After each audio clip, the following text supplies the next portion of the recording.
কাফনের কাপড়। আচ্ছা, এটার মধ্যে কি 2-4 টাকা নেওয়ার মতো কোন পকেটের সিস্টেম দেখছেন এই পর্যন্ত? একবারে সাদা, কোনো পোশাক, একটা সুডু পকেটও নাই, 10টা টাকা নেওয়ারও নাই। রাসূল বলছে আদ-দুনিয়াও মাজরাতুল আখিরা, দুনিয়া আখিরাতের বাজার, এখানে বাজার করেন আখিরাতের জন্য। এখন কে কি বাজার করছি রাতে একটু হিসাব করেন। ঈদ আইলে বাজেট করে লাইন, রোজার ফুন্ড গেলে ওখানে রোজার পইলেতেই বাজেট শুরু হয়। বাইকদারে কি দিব, বাতিজারে কি দিব, ফুলারে কি দিব, ফুলার মারে কি দিব, বাজারের বাজেট কেরালা। কিন্তু ঈদের দিনও তো মারা যা আছে না এই ঘটনা। আমরা গ্রামও আছে, রামনগর আছে, ওখানে রামনগর না, ওখানে বীর শ্রেষ্ঠ মতিউন্নগর, আমরা গ্রামও আছে, ঈদের দিন মারা গেছে। বাজানো আসার সিরিয়াল আছে, যাওয়ার সিরিয়াল নাই। এই দেশটার মধ্যে থাকি, পাওয়ার তলে গেলাম মাটি নাই, আমরা কারো পাওয়ার তলে মাটি নাই। তাহলে এখন কি করা? বাজারটা করা। বাজারের পরামর্শ দিলেন হাসান বসরি রহমাতুল্লাহ আলাইহি শামাউনকে। কথাটা খেয়াল আছে? শামাউন কান্দে, 2 চোখের পানিতে গাল ভিজে গেছে। হাসান বসরি রে, সময় থাকতে কালিমাটা আমারে পড়াইলি না। জীবনে ভালো কাজ করতাম, ভালো কাজ করতাম। বলবেন হুজুর ভালো কাজ কোন ধরনের কাজগুলি বেশি ভালো? আমি না বলে আমার আল্লাহর কোরআনে আল্লাহ কি বলছে শোনেন। ওয়াকাদা রাব্বুকা আল্লা তা'বুদু ইল্লা ইয়া ওয়া বিল ওয়ালিদাইনি ইহসানা। আল্লাহ বলেন ইবাদত করো আল্লাহর, খেদমত করো মা বাবার। তাইলে বোঝা গেল ইবাদতের পরে সবচেয়ে ভালো কাজটা হলো মা বাবার খেদমত করা। বাবারা কেন মা বাবার খেদমত করবেন না? বাবা গরিব মানুষ, কুরবানির ঈদ কুরবানি দিতে পারে নাই, টাকা নাই, পয়সা নাই। ছেলেরা কুরবানির জন্য বাবারে চাপাচাপি করছে, বাবা কুরবানি দাও না। মানুষে কুরবানি দেয়, কুরবানি দিলে গরু আনলে আমরা গরু লইয়া ঘাস খাওয়াইতাম। বাবা চোখের পানি ছেড়ে দিছে, চাউল কিনার পয়সা নাই, কুরবানি দিব কোত্থেকে? ঈদের দিন বাচ্চাগুলো বড় বড় গরু দেখে কান্দে। বাবা গো, এই কুরবানির গরু যদি কিনতা না জানি কত শান্তি লাগতো। বাবা চোখের পানি ছেড়ে মাথায় হাত বোলাইয়া সান্ত্বনা দেয়, কান্দিস না, আমি কুরবানির গরু যদি নাও কিনি তোদের জন্য গোশতের ব্যবস্থা করব। বাবা কুরবানির ঈদের দিনের নামাজ শেষ, কুরবানি শুরু হইছে। ঘরে ডুইকা ডাকতেছে, বিবি গো আমার একটা ব্যাগ দে, আমার একটা ব্যাগ দে। ব্যাগ লইয়া বাবা রাজপ্রসাদ কারো ঘরে যায় নাই, 2-3 গ্রাম পার হইয়া গেছে।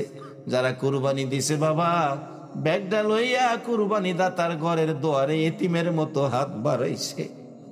2 টুকরা 3 টুকরা গোশত করে সারা দিন বাবা ঘুরে ঘুরে জমায়া সন্ধ্যার দিকে 5-6 কেজি গোশত লইয়া বাড়িতে আইছে। বিবি গোশত রান্না কর, আমার সন্তানের মুখে কুরবানির গোশত দে। যে বাবা বাড়ি বাড়ি হাত বাড়াইয়া কুরবানির গোশত টুকাই না খাওয়াইছে, এই বাবা কবরে আজকে সন্তানের অবস্থা ভালো, 1.5 লক্ষ টাকা দিয়া কুরবানি দেয়, বাবা তো একটা নজর দেখলো না। এই বাবার জন্য আজকের মাহফিলে, ওই মার জন্য আজকের মাহফিলে 2টা হাত বাড়াইয়া 2টা চোখের পানি ছেড়ে ছেড়ে আল্লাহর শিখানো দোয়া তালাওয়াত করা, রব্বির হামহুমা কামা রাব্বায়ানি সগীরা। নামাজের পরে সবচেয়ে ভালো কাজ হলো এটা। এরে বাবারা, শামাউন ডাকছে, রে হাসান বসরি, জীবনে ভালো কাজ করার সময় নাই। সময় যদি থাকতো রে কালিমাটা পড়ে জীবনে ভালো কাজ করতাম। শামাউন বলছেন জীবনে ভালো কাজ করার সময় নাই, কালিমাটা পড়লে লাভ হবে কি? হাসান বসরি বলেন জান্নাত পাবেন। জান্নাত পাবো গ্যারান্টি কি? গ্যারান্টি দিলেন মান ক্বালা লা ইলাহা ইল্লাল্লাহু ফাদাখালাল জান্নাহ। আমার নবীর দেওয়া গ্যারান্টি তোমাকে শোনায়া দিলাম। শামাউন বলেন হাসান বসরি রে, আমি কালিমাটা পড়বো, তুমি একটা গ্যারান্টি দাও, আমি যে কালিমা পড়লে জান্নাতি হব, একটা গ্যারান্টি দাও। কি গ্যারান্টি? কাগজের মধ্যে লিখিত দাও। কাগজের মধ্যে লিখিত দিলেন, আমার নবীর কালিমাটা পড়লে সামাউন জান্নাতি হবে। হাসান বসরি বলে দিলাম, এই কালিমাটা পড়লে জান্নাতি হবে, আমি হাসান বসরি বলে দিলাম। কাগজে লিখিত দাও, লিখিত দিলেন। আগে সামাউন কাগজ হাতে লইয়া ডাকে, হাসান বসরি রে, আর দেরি করিস না, দে দে আমারে কালিমা পড়াইয়া আখিরি নবীর উম্মত বানাইয়া দে। আখিরি নবীর উম্মত হইয়া আমার জীবন ধন্য করি। তারা আখিরি নবীর উম্মত হইয়া কালিমা পড়ে জীবন ধন্য করত, আর আমরা আখিরি নবীর উম্মত হইয়া করি দলাদলি। দলাদলি তো ইসলামে নাই। কই ফাইলেন দলাদলি? ইসলামে তো দলাদলি নাই। ইসলাম নিয়ে দলাদলি করবেন কোন অধিকারে? ইসলামটার মালিক তো আল্লাহ। ইন্নাদ-দীনা ইনদাল্লাহিল ইসলাম। আর এই ইসলামটা প্রচারের দায়িত্ব পাইলেন নবী মুহাম্মদুর রাসূলুল্লাহ। আল্লাহ বলছে, ওমাইয়ুতির রাসূল ফাকাদ আতা আল্লাহ। তোমরা আমার এই রাসূলের কথাগুলি মানো, তাইলেই হবে আমি আল্লাহর কথা মানা। কারণ রাসূল বানায়া কোনো কথা বলে নাই, আমি যা বলাইছি তাই রাসূল বলছে। এখন আল্লাহকে যদি পেতে চান, রাসূলের মাধ্যমে যান, রাসূলের মাধ্যমে যান। আল্লাহকে যদি পেতে চান, আমার রাসূলের আদর্শ ব্যতীত আল্লাহ পাওয়ার বিকল্প আর কোন রাস্তা নাই। দলাদলি না বাজান, হিংসা বিদ্বেষ না, ধাক্কা ধাক্কি না, কে কোন দলের এটা না। আমি নিয়ে আল্লাহরে খুশি করা, নবীর আদর্শ দিয়া আল্লাহরে খুশি করার কাজ কতটুকু করতে পারছি, এই চিন্তায় থাকেন। সামাউন ডাকে, হাসান বসরি দে কালিমা পড়াইয়া দে। কালিমা পড়ে মুসলমান হয়ে গেলেন। লম্বা ঘটনা ছোট করে বলছি। হাসান বসরি কালিমা পড়াইয়া গেলেন। সামাউনের মৃত্যু হবে, অসুস্থতায় ভুগছেন, সময় যেন কাছাইয়া গেছে। ডাকতেছে, আমার আশপড়শিরা রে, ও আমার আশপড়শিরা, আলিয়া ওলাদেরা, আমি তো মুসলমান হয়েছি, আমি বলে কালিমা লইয়া কবরে গেলে জান্নাত পাবো, সামাউন জান্নাতি হবে। হাসান বসরি লিখিত দিয়েছে, আমি মারা গেলে গোসল দিয়ে কাফন পরাবি, কাফনের ভিতরে কাগজটা দিয়ে দিস। আমি তো ভালো কাজ করতে পারি নাই, একটা কাজ ভালো করেছি, আমি আখিরি নবীর উম্মত হয়েছি, এই কাগজটা আমি কবরে যাইয়া দেখাবো। হাসান বসরির কাগজ কবরে দেখাবো।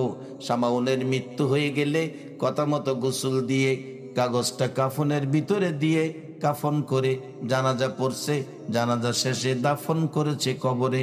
মানুষ কবর ছাড়ো বলে চলে গেলেন। রাত্র গভীর, হাসান বসরি রহমাতুল্লাহ আলাইহি ডাকে, রে পৃথিবীর মানুষেরা, আমি ঘুমের ঘরে ঘুমিয়েছি, স্বপ্ন যুগে দেখি সামাউন জান্নাতি পোশাক পরে আমারে আইসা ডাকতেছে, এরে হাসান বসরি, এই লও তোমার কাগজ, তোমারে দিয়ে যাই। হাসান বসরি রে, তোর কাগজ আমার প্রয়োজন পড়ে নাই রে হাসান বসরি। আমি যেই নবীর কালিমা পরে কবরে গেছি রে, এই নবীর কালিমার বলে আমি জান্নাতি হইয়া গেছি। যেই নবীর কালিমা লইয়া কবরে যাওয়া মাত্র জান্নাতি হয়ে যায়, সেই নবীর উম্মত হইয়া জান্নাতে যাওয়ার পথে থাকা বলুন আমাদের দরকার আছে কিনা? বাবারা, কিভাবে জান্নাতের পথে থাকবেন? আল্লাহ তো আপনাদেরকে জান্নাতের কথা ঘোষণা দিয়েছে। আমার নবী বলেছে বাল আহিয়াউন, কোরআন শরীফে বলেছে বাল আহিয়াউন ইনদা রাব্বিহিম ইরযাকুন। তোমরা ওই পথে চইলা কবরে আসো, আমি আল্লাহ আখিরি নবীর উম্মতের 3 বেলা কবরে খানা খাওয়াবো। আমার নবী বলেছে আদ দুনিয়া ও মাজরাতুল আখিরা, দুনিয়াটা আখিরাতের বাজার। আমার আল্লাহ কয়, বন্ধু গো, কোথাও বাজারের কথা কইলা না, রুহের জগতে বাজারের ঘোষণা দিলা না, মার পেটে বাজারের ঘোষণা দিলা না, কবরে বাজারের ঘোষণা দিলা না, হাসরে বাজারের ঘোষণা দিলা না, দুনিয়াটারে যখন বাজারের ঘোষণা দিছ, আল্লাহ ডাকতেছে, বন্ধু গো, আমি আল্লাহ তোমার এই বাজার কবুল করে নিলাম। রে বাবারা, এই নবী যা কয় তাই আল্লাহ কবুল করে নেয়। যার বাস্তব একজন মশহুর সাহাবী, যার নাম আব্দুর রহমান, উনি একটা বিলাইয়ের বাচ্চা পালতেন। বিলাইয়ের বাচ্চাটা কোলে রাখেন, হাতে রাখেন, আদর করেন, পাশে পাশে রাখেন। একদিন বিলালের বাচ্চা কোলে লইয়া অনিচ্ছাকৃত ভাবে নবীজির সামনে গেছে গা। আমার নবী ডাকে, ইয়া আবি হুরাইরা, ও বিলালের বাপ। মানুষ কি বিলালের বাপ হইতে পারে? নবী তো কইলেছে, ইয়া আবি হুরাইরা, ও বিলালের বাপ। আমার আল্লাহ কয়, বন্ধু গো, আব্দুর রহমান রে বিলালের বাপ কইছ? আমি আল্লাহ বিলালের বাপ হই মাইনা নিলাম। আজ থেকে আব্দুর রহমান বিলালের বাপ আর আব্দুর রহমান কইতাম না। বেশিরভাগ হাদিস রিওয়ায়াত করেছে আব্দুর রহমান, কিতাবের কোথাও আব্দুর রহমান নাই, শুধু লেখছে আবি হুরাইরা, বিলালের বাপ। হাসরের মাঠেও আমার আল্লাহ তাকে বিলালের বাপ কইয়া ওই ডাকবো। নবী যেটা কয় এটা আল্লাহ পছন্দ করে। এখন এই নবীর কথাটা যদি আমরা মানি, তাহলে আমরা রেখে আল্লাহ পছন্দ করতো না? নবী কইছে দুনিয়া আখিরাতের বাজার। এখন কে কি বাজার করছে বাজান? গরিব ধনী নাই, বাজার সকলের জন্য খোলা। আবারে আপনাদের মৌলভী বাজার, হাসিমপুরের বাজার, দোকানগুলি সকালে খুলে রাত্রে বন্ধ হয়, আবার পরের দিন খুলে। আমাদের এই দেহের বাজার, যেদিন দোকান বন্ধ হবে আর কিন্তু এই বাজারের দোকান খোলা হবে না। আল্লাহ বলছে, বন্ধু তুমি যে দুনিয়াটারে বাজার কইছো, এই বাজারের কাস্টমার তো অন্য কেউ হতে পারবে না। এই বাজারের কাস্টমার হইয়া গেলাম আমি আল্লাহ। তোমার মায়ার উম্মতেরে, তোমার পাগল উম্মতেরে, তোমার ইমানদার উম্মতেরে আমি আল্লাহ এই বাজার থেকে জান্নাত দিয়া দিয়া কিনে নিবো। কোরআন শরীফ, ইন্নাল্লাহ আশতারা মিনাল মুমিনিনা আনফুসাহুম ওয়া আমওয়ালাহুম বিআন্না লাহুমুল জান্নাহ। জান্নাত দিয়া আমি কিনা নিবো গা। আসুন, এই জান্নাত দিয়া কিনবো কারে? এই যে দেখেন একবারে শেষ পর্যায়ে নবীর বাজার থেকে জান্নাত দিয়া কিনবে আমার আল্লাহ কাকে? বাস্তবে হযরত ইমাম গাজ্জালী সাহেব রহমাতুল্লাহ আলাইহির জীবনী থেকে বলছি। বহুত বড় দরজার আলেম ছিলেন, বহুত বড় একজন আল্লাহওয়ালা ছিলেন। ইমাম গাজ্জালী সাহেব স্বপ্ন যুগে দেখলেন নবীজি আসছেন। নবীজিকে যদি কেউ স্বপ্নে দেখেন, বলুন স্বপ্নটা কি স্বপ্ন না বাস্তব? সবাই বলুন। কারণ নবীর সুরত ধরার ক্ষমতা শয়তানের নাই। নবীরে যারা দেখছেন 100% নবীকেই দেখছেন, কোনো সন্দেহ নাই। ইমাম গাজ্জালী সাহেব রহমাতুল্লাহ আলাইহি বলেন, পৃথিবীর মানুষেরা রে, আমি স্বপ্নে দেখি নবী এসে আমার ঘরে। বাবারা জানি না কোন দিন জানি, ও রায়পুরার ভাইয়ের, আমার দেশি বন্ধুরা, কার ঘরে জানি গো, মদিনার নবী আয়েশা যা। রে গাজ্জালী, আমি নবী এসেছি তোমাকে একটা খবর শোনানোর জন্য। ইয়া রাসূলুল্লাহ, কি খবর বলুন? রে গাজ্জালী, খবর হলো তোমার পার্শ্ববর্তী মহল্লার একটা লোক, যার নাম আব্দুর রহমান, আব্দুর রহমান নামের লোকটা মৃত্যুবরণ করেছে। আমি খবর দিয়ে গেলাম লোকটা জান্নাতি, জান্নাতি বেহেশতি। তুমি যায়া সকালে গোসল দিও, কাফন পরাইও, জানাজা পরে কবরে নামাইও। সকালবেলা মহল্লায় গেলেন, আব্দুর রহমান মারা গেছে। বাড়িটা কোনটা? সামনের বাড়ি। যায়া দেখে লোকেরা গোসলের ব্যবস্থা করবে, কাফন দাফন করবে, ব্যবস্থায় আছেন। বললেন আমিও আপনাদের সাথে আছি। লোকেরা কয়, হুজুর এত বড় একজন আলেম আল্লাহওয়ালা কিভাবে আমরা পাইলাম? হুজুর কিভাবে পাইলাম? আমরা তো কেউ আপনাকে খবর দেই নাই। ইমাম গাজ্জালী সাহেব বললেন, তোমরা খবর দাও নাই? এই লোকটার জীবনে ভালো কাজ করেছে, লোকটার জীবনে ভালো কাজ করেছে, হয়তো বা এমন কাজ করেছে যেই কাজে আল্লাহ রাসূল খুশি হয়ে গেছে। রে আব্দুর রহমানের আলী আওলাদেরা, আমারে মদিনার নবী এসে খবর দিয়ে গেছে। নবীজির খবর পাইয়া আমি এসেছি রে। আব্দুর রহমানের আলী আওলাদেরা, ঠিক আছে কাফন দাফন হবে। কাফন দাফনের আগে বলতেছে লোকটা জীবনে কি আমল করেছে যার বিনিময়ে নবী এসে খবর দিয়ে গেল। লোকেরা কয়, হুজুর লোকটা একজন কাঠমিস্ত্রি, এর বাইরে তো আর কিছু জানি না। তাহলে তার স্ত্রীর সাথে কথা বলতে হবে, পর্দা করে দাও। পর্দা করে দিলেন। পর্দার ভিতরে স্ত্রী, বাহিরে ইমাম গাজ্জালী। প্রশ্ন করে, মা তোমার স্বামী জীবনে এমন কি আমল করেছে যে আমলের বিনিময়ে নবী এসে জান্নাতের খবর দিয়ে গেল। ইমাম গাজ্জালী সাহেবের প্রশ্নের জবাব দিচ্ছে মহিলা, হুজুর আমার স্বামী একজন সাধারণ শ্রমিক, সাধারণ কাঠমিস্ত্রি, বড় আমল করতে আমি দেখি নাই। আমার স্বামী আলেম ছিল না, হাফেজ ছিল না, কাঠমিস্ত্রি ছিল। দুইটা আমল করতে দেখেছি।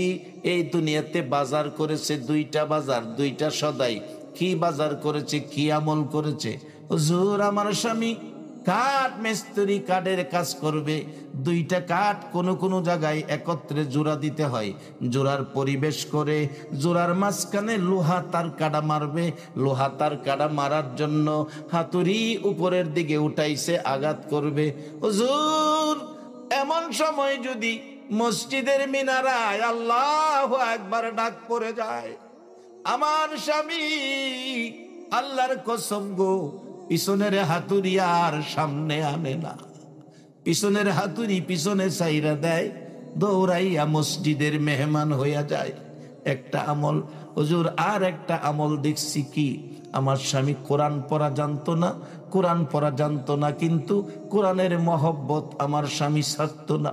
হুজুর এশারের নামাজ পড়ে ঘরে আইসা অন্য মানুষ খানা খায়, বিছানায় শুয়ে যায়, আমার স্বামী আব্দুর রহমান ঘরে আইসা বিছানায় শুই না, খানা খাইতে চায় না। আপনার সামনে একটা কাঠের থাক দেখা যায়, একখান কোরআন শরীফ আছে। হুজুর আমার স্বামী ঘরের ভিতরে আইসা গো টান দিয়া কোরআন শরীফটা বুকে লাগাইয়া পাগলের মতো কান্দে, আর চোখের পানি ছেড়ে ছেড়ে ডাকে, প্রভু গো এমন আমি হইলাম, এমন আমি হইলাম, তোমার কোরআন দেখি আমি তো পড়তে পারি না, পড়তে জানি না। কোরআন বুকে লইয়া কান্দে, কোরআন পড়া জানে না, কিন্তু কোরআনের মহব্বত ছাড়ে না। ওজন আমি দেখছি কোরআন বালিশের উপর রাইখা পৃষ্ঠা পৃষ্ঠা উল্টায় এতিমের মতো কান্দে, চোখের পানিতে কোরআনের পাতা ভিজে যায়। হুজুর এইভাবে কানতে কানতে কোরআনের পাতা ভিজে, অবশেষে কোরআনের প্রথম থেকে পৃষ্ঠা পৃষ্ঠা করে উল্টাই, পৃষ্ঠা পৃষ্ঠা করে কোরআনের পাতা উল্টায়া হুজুর চোখের পানি ছেড়ে এতিমের মতো কান্দে, আর কোরআনের লাইনে লাইনে আঙ্গুল ঘুরায়। হুজুর আঙ্গুল ঘুরাইয়া ঘুরাইয়া কান্দে। এইভাবে ৩-৪ পারা কোরআনের লাইনের উপর আঙ্গুল না ঘুরাইয়া আমার স্বামী কোনো দিন ঘুমায় না। ইমাম গাজ্জালী বলেন, রে মা, রাসূল এসে খবর দিয়ে গেল এই দুইটা আমলের বিনিময় তোমার স্বামী জান্নাতি হয়ে গেল। আগেকার দিনের মা চাচিরা কোরআন পড়তো, ফজরের নামাজ পড়তো, ফজরের নামাজ পড়ে সূরা ইয়াসিন পড়ছে, সূরা রহমান তেলাওয়াত করে রান্না করে গেছে। মা গো মেয়ে লোকেরা, এখনো যদি আবার তোমরা ফজরের নামাজ পড়ে সূরা ইয়াসিন সূরা রহমান পড়ে রান্না করে যাও, তোমার সন্তানগুলো নামাজি হবে, নেককার হবে, নম্র হবে, ভদ্র হবে, কোরআনের মাহফিল সাজাবে। রাত্র ৩টা বাজে কোরআনের মাহফিলে কোরআনের মহব্বত লইয়া বসে থাকবে, আর আমার আল্লাহ এই বাজার থেকে জান্নাত দিয়া নবীর উম্মতের খরিদ কইরা নিবে। আল্লাহ আমাদেরকে এই মাহফিলের উসিলায় সে পথের পথিক করুক, সকলে বলুন আমিন। বাবারা, এই মাহফিলের আয়োজন যারা করেছে, জনাব কালু মুন্সি সাহেবের বাড়ি, মুন্সি বাড়ির পক্ষ থেকে আয়োজিত এই মাহফিল আল্লাহ যেন কবুল করেন। এই মাহফিলে যারা কষ্ট করেছে প্রত্যেককে যেন আল্লাহ কষ্টটা, আপনাদের আশাটা, বসাটা, আল্লাহ বলছে ভালো কাজ করলে জান্নাত পাবে, এই ভালো কাজের সাথে ভালো কাজের খাতাই যেন আমাদের নামটা উঠাইয়া দেন, সকলে বলুন আমিন। বাবারা, রাত্র বেশি হয়ে গেছে, সারা রাত মাহফিল, এটা সব সময় সব জায়গায় হয় না। সারা রাত মাহফিলের হইল যারা বড় বড় পীর সাহেবদের দরবার আছে, ওই সমস্ত দরবারগুলিতে মাহফিল সারা রাত চলে। যেমন আমাদের রামনগরের মাহফিল সারা রাত চলে। যেমন আজকে আপনাদের সামনে বেটা দুঃখ কইরা হয়ে গেছে, বেটার মার খুব আকাঙ্ক্ষা, আমার দাওয়াত দাবাইত নিত, আমার ওয়াজ শুনতো, আমার দেখতো। শুনছেন না? মুরাদ সাহেব কইছে না, দুঃখ গেরা গেলাম কইছে। দুঃখ গেরা কইলে কি বো, যেমন এবার দুঃখ গেরা 1 বছর আগে তে কইতেছে, মানে 1 বছর আগে যে তারিখ কইছে ডিসেম্বরের 16, এটা আমরা রামনগরের সোনাকান্দা হুজুরের মাহফিল। আচ্ছা, আমি কি এই মাহফিলটা থুয়ে আমি যাইতারু না? এবারেরটার কি আগামীটা নে কইছে 15 তারিখ, মানে আগামী তারিখ যদি আমরা 1 বছর আগে হুজুরের কাছ থেকে রাখিয়া দিই, কারণ নাইলে বালা বক্তা পাই না। এই বছর কাবিলউদ্দিন সালি সাহেব আছেন, তারপরে নুরুল ইসলাম ফারুকি সাহেবের বড় ছেলে, যিনি মদিনা ভার্সিটির থেকে লেখাপড়া করে আনছিল, সেই নুরুল ইসলাম ফারুকি দুনিয়ায় নাই, ওনার এই বড় ছেলে থাকবেন, এবং পীরজাদা শফিকুল ইসলাম সাহেব থাকবেন। তারপরে একজন কারি দাওয়াত দিছি, 10 বছর বয়স, হ্যাঁ, কাতার থেকে কেরাত ফিরা 10 বছর বয়সে পুরা হাফেজ। তাকে ইন্টারনেটে দেখা কোরআন তেলাওয়াত শুনা আমেরিকা থেকে তাকে নিমন্ত্রণ করছে আগামী রমজানে, হ্যাঁ তারাবি পড়াইবো আমেরিকা। 2500 বাড়ি ছেলেটার, 10 বছরের শিশু বাচ্চা, হ্যাঁ কোরআন তেলাওয়াত এমন মজার মজা। গত রাত্রে মাহফিল ছিল 2500, হ্যাঁ দাওয়াত দিয়েছি, কোরআন তেলাওয়াত করব আর একটা নাতে রাসূল গাইব। ছেলেটা 51টা দেশ, পৃথিবীর মুসলিম 51টা দেশের কেরাত প্রতিযোগিতার মধ্যে এই ছেলেটা 4 নাম্বার হয়েছে। কোরআন পড়া যে কত মজা, আল্লাহ ছেলে রামনগর মাহফিলে গেলে দেখবেন। তোর মন চাইবো যে একটা ছেলেরে যদি এমন বানাইতাম, একটা ছেলেরে মন চাইবো এমন বানাইতেন। আমি বলছিলাম, আমার আগেই তার কোরআন তেলাওয়াতটা দিছে, আমি বলছি এমন সন্তানের মা বাবার জীবন ধন্য। বাংলাদেশ সরকার তাকে সরকারিভাবে কোরআন তেলাওয়াতের মধ্যে স্বর্ণ পদক দিছে, স্বর্ণ পদক পুরস্কার পাইছে এই বাংলাদেশ থেকে। এই বাচ্চা ছেলেটা 10 বছর বয়স, আল্লাহ যদি বাঁচায় রাখে রামনগর মাহফিলে দেখা হবে আপনাদের। এই ছেলেটা কোরআন তেলাওয়াত করবো, আপনারা শূন্য ঘরে কইবেন আমি যে কি কইছি। যাই হোক, এমন একটা সন্তান যদি ঘরে ঘরে হয় তাহলে অনেক শান্তি হবে। মানুষ কোরআনের স্বাদ বুঝবে, কোরআন যে কত মজার জিনিস মানুষ বুঝবে। আমার নবী যখন কোরআন তেলাওয়াত করত, আবু জাহেল দুশ্মন, আবু লাহাব দুশ্মন, উতবা সাইবা দুশ্মন, নবীর হুজরার 4 কোণা 4 জন দাঁড়ায়া দাঁড়ায়া কোরআন শরীফ শুনতো। শুনতে শুনতে রাত হয়ে গেছে গা, খবরও নাই খার রয়েছে। নবী বাইরে দেখে আবু জাহেল, উতবা সাইবা। আবু জাহেল কো আবু লাহাব রে, কিরে তুই আইসুস কি লিগা? আবু লাহাব কো আবু জাহেলের, তুই আইসুস কি লিগা? মুহাম্মদের কোরআন এত মজা না শুনে ফারি না, বিপদে হয়ে আইছি। আমরা যদি আই মুহাম্মদের বিপক্ষের লোক, তো আমরা নেতা মানতো না, কালকার থেকে হারাইতাম না। কসম কাট, একটার কানো আর একটা দুইটা কসম কাটছে, কাল হারাইতো না। যখন রাইত হইছে, মুহাম্মদের কোরআন তেলাওয়াতের কথা মনে হয়ে গেছে। আবু জাহেল কয়, যেভাবে কানো দুইটা টাইনা কসম কাটছি, আবু লাহাব আইতো না, আমি একা একা হুন্যাই করি। আবু লাহাব কো আবু জাহেল তো হেরা জুতা দাবাই দিলে হয়তো, আমি একা একা হুন্যাই করি। উতবাকে সাইবাইতো না, সাইবাকে উতবাইতো না। কিন্তু আবার গিয়া 4 জনই 4 কোণার মধ্যে খারে আমার নবীর কণ্ঠে কোরআন শরীফ শুনে। কত মজা আছে আমার নবীর কণ্ঠের কোরআন। আল্লাহ আপনাদের বেহেশতের ভিতরে শোনাইবো। বেহেশতে একটা ওয়াজ মাহফিল করব। ও সুবেল মুন্সি বাড়ির পক্ষ থেকে আয়োজিত মাহফিলের সার্বিক তত্ত্বাবধানে চিনি এই মাহফিল আয়োজন করেছো। আল্লাহ তো বেহেশতে এমন একটা মাহফিল বসাইবো, এই মাহফিলের প্রধান অতিথি থাকবে আমার নবী মুহাম্মাদুর রাসূলুল্লাহ, আর বিশেষ অতিথি থাকবেন ভালো কণ্ঠের একজন বক্তা। ভালো কণ্ঠের বক্তা আল্লাহ দাওয়াত দিয়ে রাখছে বহুত আগে, হযরত দাউদ আলাইহিস সালাম ভালো কণ্ঠের বক্তা। ভালো কণ্ঠের বক্তা আল্লাহ নিজেও পছন্দ করে, এই দাওয়াত দিয়ে রাখছে। কত আগে দেখেন দাওয়াত দিয়ে রাখছে দাউদ আলাইহিস সালাম। দাউদ আলাইহিস সালামের কণ্ঠে সেদিন জাবুর কিতাব নয়, কোরআন শরীফ তেলাওয়াত করবে। তারপরে আমার নবীর তেলাওয়াত, হাইরে কি যে মজা। আল্লাহ আপনাদেরকে সেই মেহমান হিসাবে কবুল করুক আজকের মাহফিলের খাতিরে। সকলে বলুন আমিন। অবশেষে আল্লাহ বলবেন, আমার কোরআন তোমরা তেলাওয়াত করেছো, এত মজা পাইছো, এবার আমার কোরআন আমি আল্লাহ নিজে তেলাওয়াত করব। কিতাব আসছে সূরাতুর রহমান, আর রহমান আল্লামাল কোরআন, আল্লাহ নিজে সেদিন তেলাওয়াত করবে।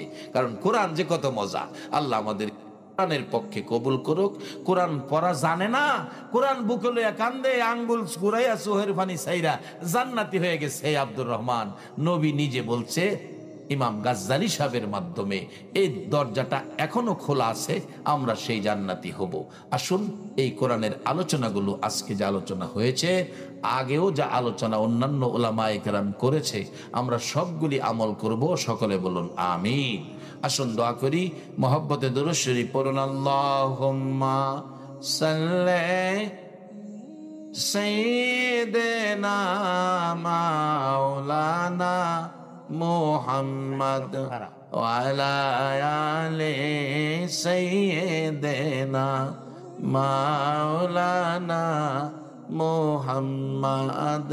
আল্লাহুম্মা সাল্লি সাইয়্যিদিনা মাওলানা মুহাম্মদ ওয়া আলা আলি সাইয়্যিদিনা মাওলানা।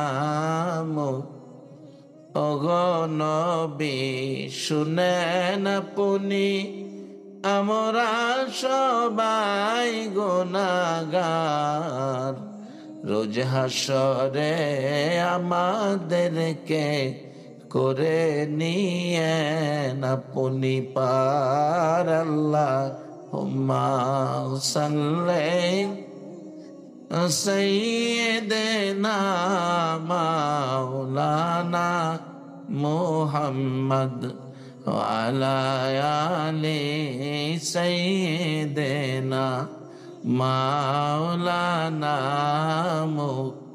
বালাগাল উলা বিকামালিহি কাশাফাদ দুজা বিজামালিহি হাসনাত জামিউ খিসালিহি সাল্লু আলাইহি।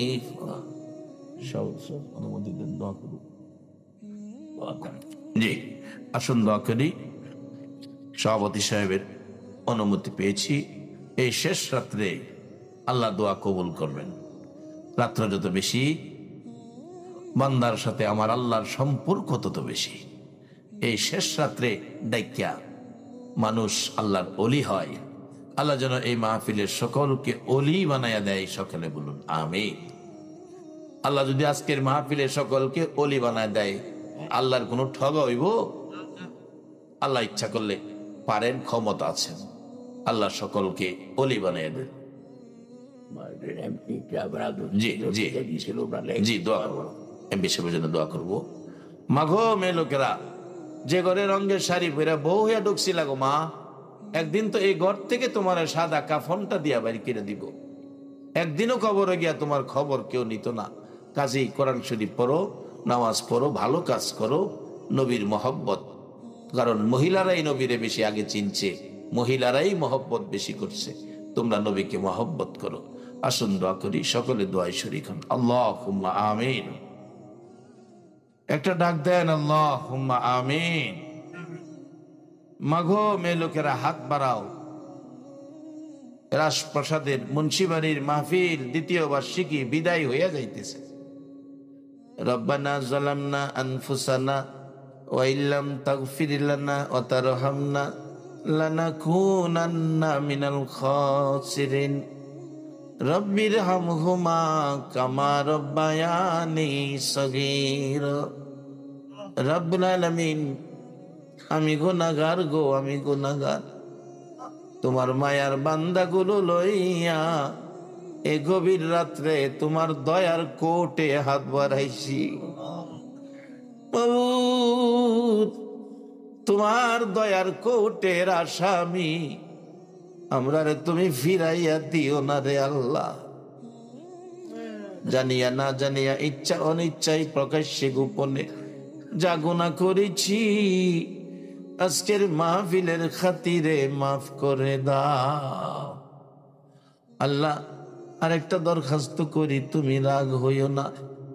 তুমি যদি রাগ হও, আমরার মনের দুঃখ কার কাছে বলবো?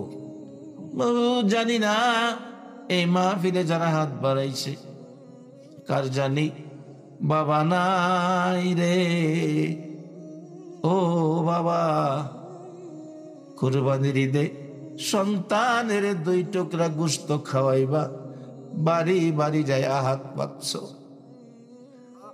কুরবানির গোশত সন্তানে খাবে, অপেক্ষায় রয়েছে। রান্নার পরে ভাত মাইকা গোশতের ভাত বাবা নিজের মুখে দেয় নাই, সন্তানের মুখে মুখে তুইলা দিত। কত বাবা বাজার করে বাজারের টুকরি মাথায় লইয়া হাঁটতে হাঁটতে বাড়িতে আইছে, এর মধ্যে সন্তানের মজাও রইয়া গেছে। রাস্তাঘাট ছিল না, হাঁটার রাস্তা ছিল। বাড়িতে আসার পর মাথার থেকে টুকরি নামাইলে বাবার গার আধা ঘন্টা বাঁকা হইয়া রইছে। তারপরেও বাবা নিজের মুখের খাবারটা সন্তানের মুখে দিছে। মা গো, 10টা মাস পেটে রাখছো গো মা। কত রাত্রে সন্তানের লাথি কলিজাই লাগছে, দাঁড়ায়া দাঁড়ায়া রাত্র কাটাইছো। প্রসব ব্যথা যখন শুরু হইছে, প্রথম দিন মা কারো কাছে কয় নাই।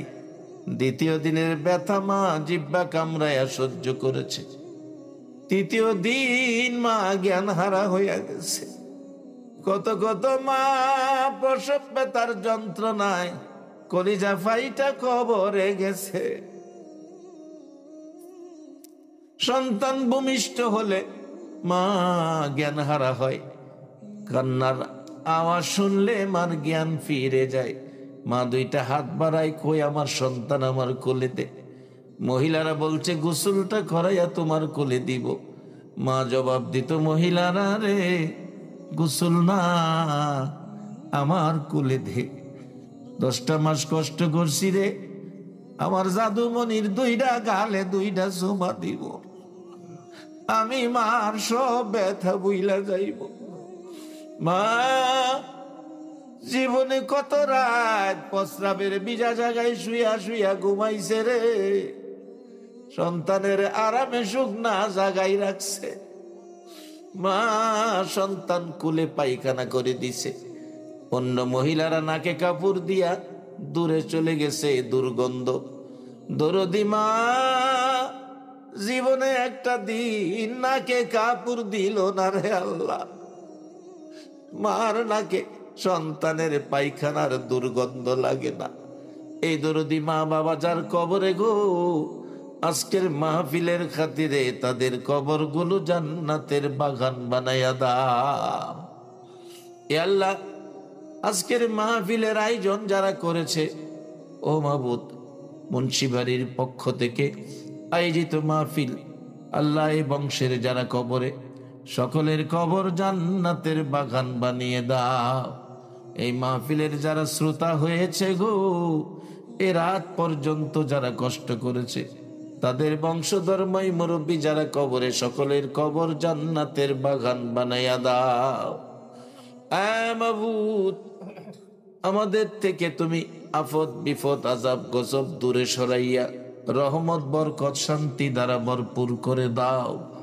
যারা নামাজি নামাজ কবুল করে লও, যারা নামাজ পড়ে না নামাজের বুঝ দান করে দাও।